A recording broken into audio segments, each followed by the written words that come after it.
Hi friends, இன்றைக்கி one part sambar சாதம் எப்படி செய்யலான்னு பார்க்கலாமா?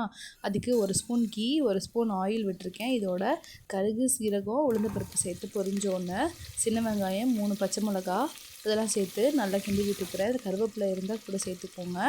கொஞ்சமாக பெருங்காயம் சேர்த்துட்டு நல்லா கிண்டி விட்டோன்னே இதில் ஒரு தக்காளி சேர்த்துருக்கேன். அது கூட ஒரு கேரட், ஒரு 4 பீன்ஸ் சேர்ந்து நல்லா வதக்கி விட்டு இதுக்கு தேவையான உப்பு, கொஞ்சமாக மஞ்சத்தூள், ஒரு ஸ்பூன் மிளகாத்தூள், வீட்டிலே அரைச்ச சாம்பார் பொடி ஒரு ஸ்பூன் சேர்த்துருக்கேன்.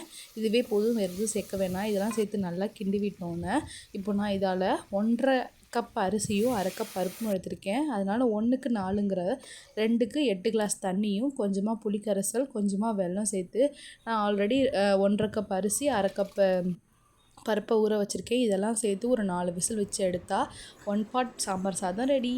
உருளைக்கிழங்கு ஃப்ரை ஊறுகாய் வச்சு கொடுத்தீங்கன்னா அவ்வளோ டேஸ்ட்டாக இருக்கும். சாப்பிட்டு பார்த்துட்டு எப்படி இருக்குன்னு